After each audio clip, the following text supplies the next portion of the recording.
for Paws in the Park 2023. First up, we've got a demonstration with the Canicross Dog and Running Club. So if you want to come to the main arena, the first exhibition will start in a few minutes. Thank you.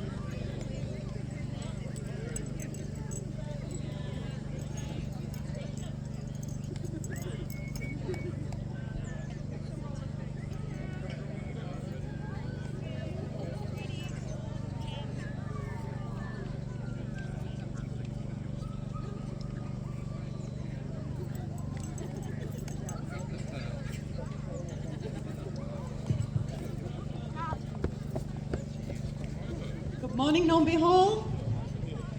Yeah, we've got a few people looking, so I'm guessing it's switched on. Okay, my name is Sarah and I own the Dog and Running Company. We have a stand just over where I'm pointing, the green one, and we are going to talk all things canicross today. So I don't know if anybody knows anything about canicross. Basically, it's the sport of running with your dog. You can also walk, and it's called canitrekking. So we are going to show you what we do best today. We have a brilliant team behind us. So I'm just going to invite them into the ring, and we shall get going and show you what we do. Okay, so I am a DogFit canicross trainer. So DogFit are a company that supply canicross training gear, harnesses for the dog and harnesses for the human. And this is what we are doing now.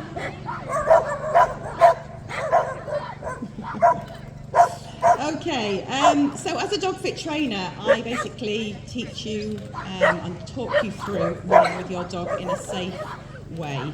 A lot of people tend to just pick up a lead and go out there. It's really hard on your body with just running with a handheld lead. So canicross is the sport of your dog running in front of you and you controlling it from behind with commands. So that is the idea. You want them to pull, you want them to pull out in front of you, increases your personal speed as well, but also you kind of channel into that energy and give them commands. It's a bit more of a workout for them. So give them a clap, please. It takes nervous steel to be in this ring. I'm kind of finding that now. These guys run with me most weeks. We do social runs, club runs most weeks, and we also meet some weekends as well. There's more than these guys in the team, but they are just a short fraction of how many we are and who we represent. Okay, so what is canicross then? So canicross, like I've explained, is the sport of off-road trail running with your dog, where you basically wear special harnesses and it's controlled with commands. So it was introduced in Europe basically for sled dogs in the summer months when it was too warm for them to, when there was no snow basically, so they used to harness them and run with them just to keep up their fitness level. So obviously it's a fun way to get fit and build a special bond. You also don't need to be super fit either, you can just walk, canitrekking. So lovely Cheryl and Deb's here quite often, just do the canitrekking and use the equipment and just to go out. It's a hands-free way of enjoying your walk.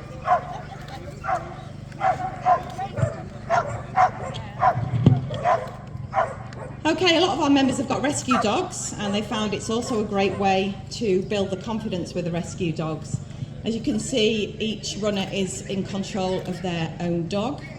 So while attached to their human, they have space around other dogs whilst not being off lead and not being controlled. So by that way, and especially learning, they've got a job to do and they can build up their confidence. So we've got high energy dogs as well. Some have behavioural issues, and like I explained, can't be let off the lead. So this again is a great way to run and to tire them out. Okay, what breeds can take part? Well, basically any. Where there's a will to run, then you can ensure that your dog can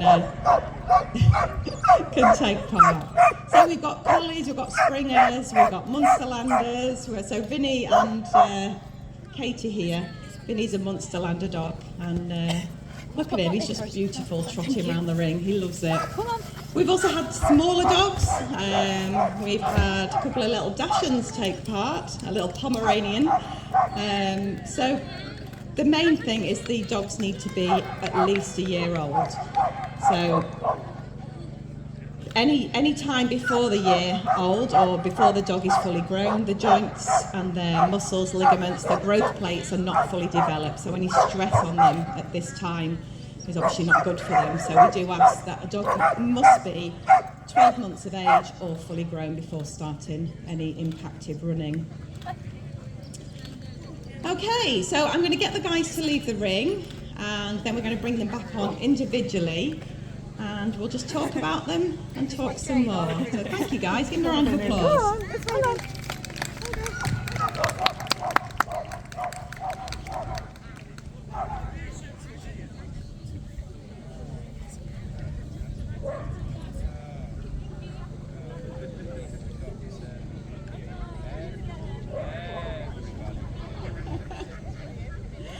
Okay, so right, we're going to bring on Sarah and Patrick. Okay, another round of applause, just make some noise, guys. So Sarah and Patrick. So Patrick came into Sarah's life after she suddenly lost her chocolate Labrador in 2020 due to an illness.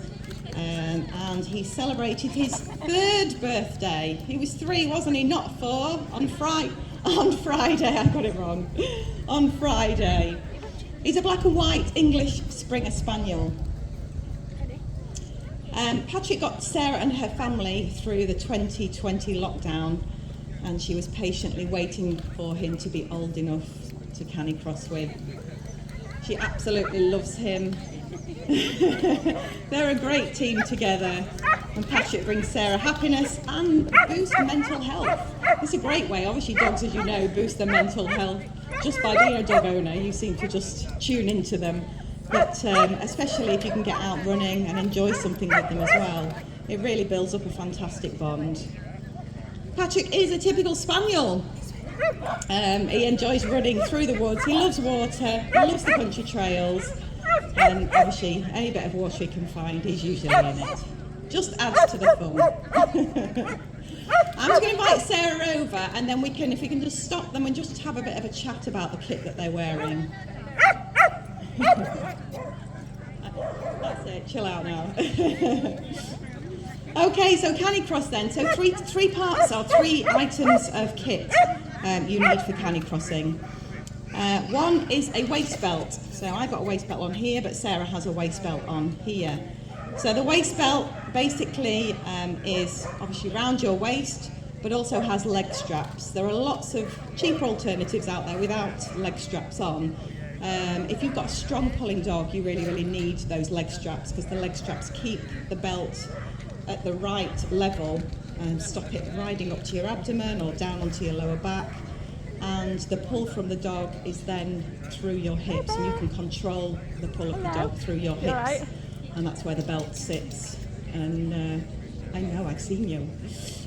You are then attached to your dog by a bungee line. So there are lots of different lengths of bungee lines. This one's a short one. The standard canicross line is 2 meters in length, which is actually quite long when you're new, when you're starting, but a lot of people who do race use the 2 meter length, so the dogs are obviously way ahead of them. The bungee line is elasticated, hence the bungee. So this reduces the stress of the pull from you to the dog and from the dog to you. That's really important. It's not just any lead, it is a bungee line, which kind of just gives that little bit of give when you're running with them. And the other important item is a harness for your dog. So Patrick has a harness on here, which is designed to encourage him to pull. A lot of walking harnesses that we find nowadays have an attachment point, possibly at the front between the shoulders, to stop the harness from pulling or to stop the dog from pulling. We want them to pull in canicross. We want them to be out in front. We want them to have that drive, so that the attachment point encourages them to pull. It also is really important that it's not obstructing any of the muscles, ligaments, joints around, you can see around here, around the dog's legs, back area, and also windpipe, just so he's free to enjoy the pull and the experience. We don't want him rasping if it's too tight around his neck, so it's important just to get the right fit. It is a minefield just having a choice of canicross harnesses, so we brought a few of our selection with us today, just over at the tent there. There's short harnesses, there's long harnesses. A lot of them just depend on how strong your dog is as to what type of harness we'll recommend. So a little bit more to it, but it is quite confusing when you're first setting out to get the right kit. Any questions you need, you can just pop over and see us and see if we can help out. So Sarah and Patrick, thank you very much. A round of applause, thank you.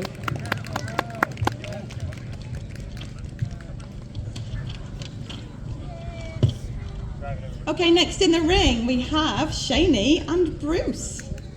Shani was very disappointed. She couldn't get Bruce in for a groom. She's very embarrassed with his haircut, she said. I think he looks fab. So Shani and Bruce started canicrossing 2 years ago after completing our Couch to 5K course. They regularly join us in our group runs, and Bruce absolutely loves it, you can see. So Bruce, he's a 3.5-year-old Proper Spaniel. And you can see he's got the zest for life, as every Spaniel does. Shani was worried that Bruce might pull her over, so she was put off by trying the canicross. But obviously, as you can see, he's taken to it like a duck to water. Because you're controlling from the hips when you run with your dog, that's kind of your centre of gravity. So that's where all your strength comes from, hence why they don't pull you over. A lot of people, it's a misconception, think the dog is going to pull them over, because you are using your hips and your core strength as control. And it's easier spread out. Strong dogs as well, so we just talked a little bit about commands. So strong dogs can benefit from reinforced commands. So if we've got a really strong pulling dog, we quite often introduce commands, stop command, just so we've got that control, or a steady command. Any command takes a while to build up, but just by repetition and reinforcement, the dog gets used to what's expected of him. As you see as well, a bit like Patrick, he's got a longer style of harness on, and allows him a little bit more comfort, because he is when he goes off. First of all, he's a very, very strong pulling dog. Shane's out of breath now, I can tell. Or more, Bruce is out of breath. I know. Is that Shane, if you want one? Okay, give them a round of applause. Thank you.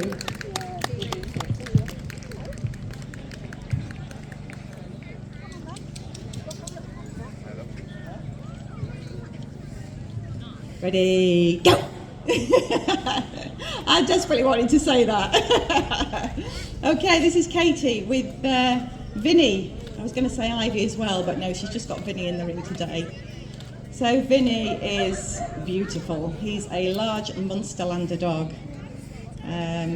Extremely intelligent, very, very high prey drive, and they desperately need a job to do. So as you can see, look at them, they work beautifully together. Canicross gives them both mental and physical stimulation, so for a dog to be attached to a human and run for any given period of time is quite tiring for them, just because they have to listen for the commands, they have to steady their pace. It's a lot different to free running. Katie's been canicrossing with Vinny for around 5 years. and a little over 2 years with Vinny's little sister Ivy, who, if you wanted to see, is at our tent having a chillax. So Katie also does something called bike jaw with Vinny. So what she's doing now is running, but she also takes her life into her own hands and gets on a bike and straps him onto the front of a bike. So they compete in tri-dog, which is a bit like a triathlon for your dog, really. So biking, running and swimming. So they do that into September. You go bike, usually end of September. Not for the faint-hearted. I've not tried bike jaw, but these guys have they're adrenaline junkies.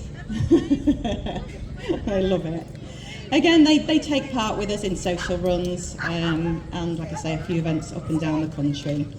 And now let me get this right. They came first in the over 40 categories at the bike jaw, the whole Canine Trail Time, in 2019 and 2020. I think that's pretty good going. Excellent. Okay, thank you very much. Give them a clap, guys.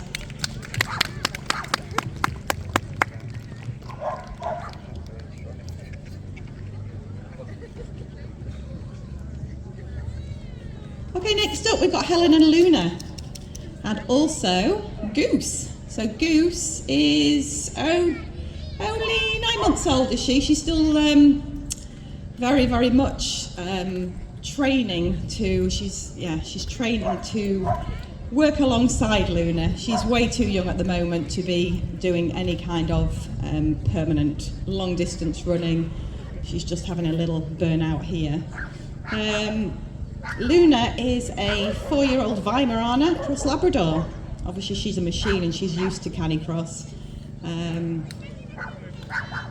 These guys compete in the World Canicross League, which is like a virtual league. So canicrossers all around the world compete virtually for a title. I think they're doing quite well at the moment. Not competitive at all, are you, Helen? So Helen started to run with her little Stuffy when she was alive in her late 30s, but was introduced to canicross when she was in Scotland. They moved around the country quite a bit and then found us when they came down here. She then got Luna, and actually got Luna as a breed-specific canicross dog, just harnessing into the type of breed that does particularly well at dog sports. Helen said that quite often people think it's cheating running with a dog. I don't think it is, not at all. I think it's just doing what both of you love together. Luna's knocked 5 minutes off Helen's 5k run time. And what's your fastest time? 21 minutes? Yeah, 21 minutes. And 49 minutes for a 10k. You went down a bit. 42 minutes, that's brilliant. I'm jealous. Okay, Helen says, obviously they've got an amazing bond and you can see that now. Colour coordination there as well with the kit. So Goose, who's just did a little lap there, like I say, is only eight months old. She's a pointer setter cross. So hopefully once she's old enough, once she's a year old and she starts a little bit more, then she's going to be reaching mega speeds with two of them, I think. Thank you, Helen.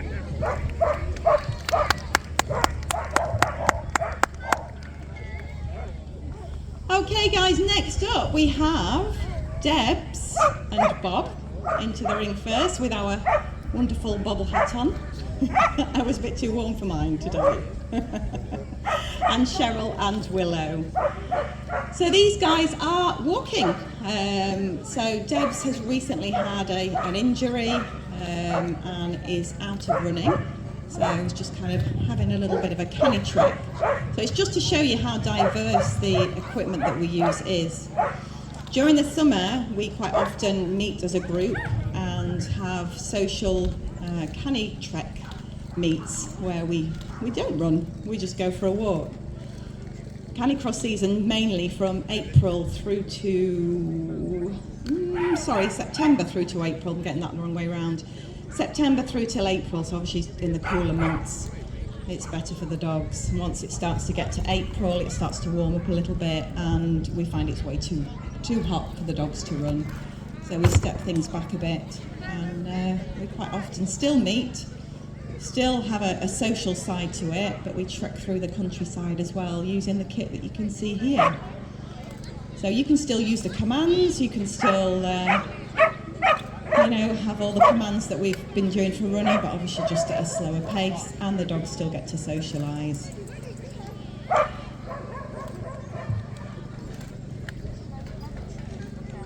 Okay, Bob, yes, that's right. Anybody here remember One Man on His Dog TV programme? That's a while ago, isn't it?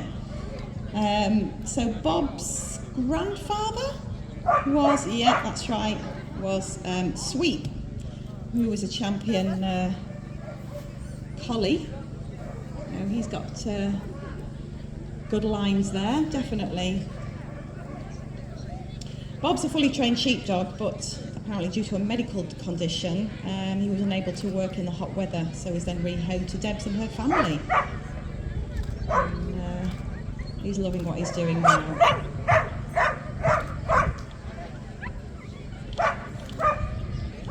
Haven't forgot you, Cheryl. Cheryl and Willow. So Cheryl moved back to the area a couple of years ago to look after her parents, and was looking forward to catching up with some of her friends and socialising a bit more. So to try and get fit and healthy, she started to do the NHS Couch to 5K programme, but often struggled to keep going. So Debs decided that she'd rope her in and told her about canicross, and now she runs with one of Debs's dogs. So Willow is... how old's Willow? 6. My page is not... 6, you're right. Willow's 6 years old, yeah, a rehomed border collie. She loves people but can be quite anxious and very food aggressive, so they just have to be a little bit careful. But obviously canicross, canitrekking is brilliant just for them to have that bond together and control the behaviour. As you can see, Willow loves being with Cheryl, and they did our Couch to 5K course a couple of years ago, I think it was now. Yeah. Brilliant, thank you very much. Big round of applause for these guys.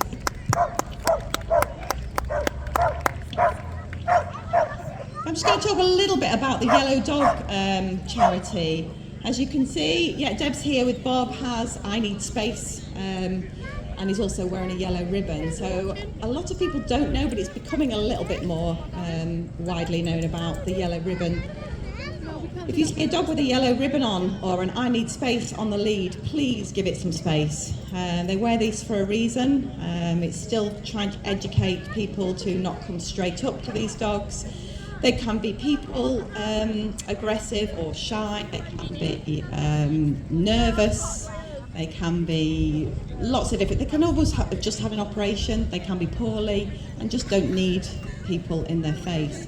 So the Yellow Dog charity was set up just to raise awareness for this.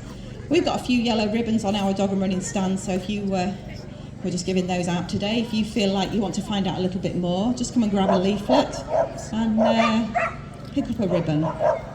Thanks, Cheryl. Deb's even. Okay guys, we just have a couple of minutes to set up. What we thought we'd do is just do a really fun, just to finish with, a fun little bit of a relay race just to show our sport off.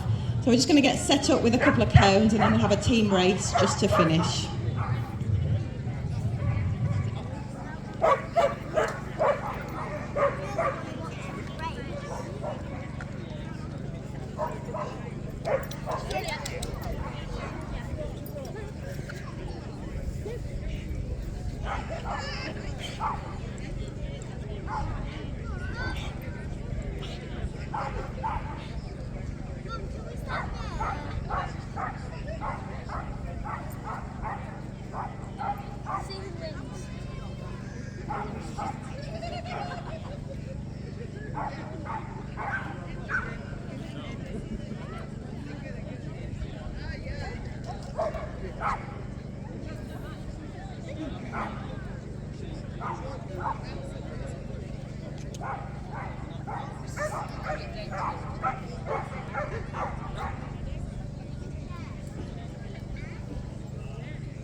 Okay guys, so non-competitive at all, but they are really, secretly. We've got two teams. So we've got Team Katie, who's on the far side, gives away Katie, and we've got Team Helen, Helen's at the back with Luna here. So I've just called them Team Helen and Team Katie because they are super competitive. Okay, so what they're going to do is just basically race to the cone at the end, turn round and come back again. So we've got 3 people in each team. We've obviously got Debs and Cheryl as well, who will be doing a bit of jogging, canny trekking, kind of more sedate, less competitive speeds. Okay, so we want a little bit of cheering, bit of encouragement. If you've got a favourite team already, shout for your team. The dogs are excited. Ready, go! Go on, Vinny! That's it, Bruce. Leave the cone alone. Okay, next. Go on, Patrick. Go for it.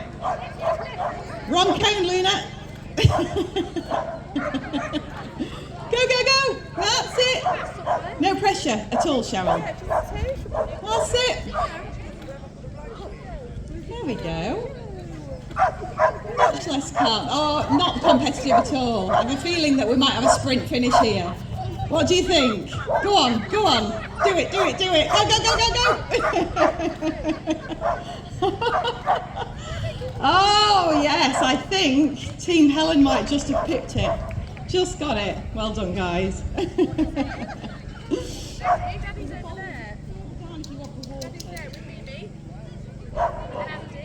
Brilliant, guys. Brilliant work. Thank you very much. Thank you. Okay, round of applause for everybody. They've done amazing today. It's a really hard sport to demonstrate in an open ring like this. Trails are much easier. The dog naturally knows where it needs to be. So big, wide open spaces, it's much harder. Hope you've enjoyed our demonstration. If you want to find out a little bit more, pop over and see us at the Dog and Running stand.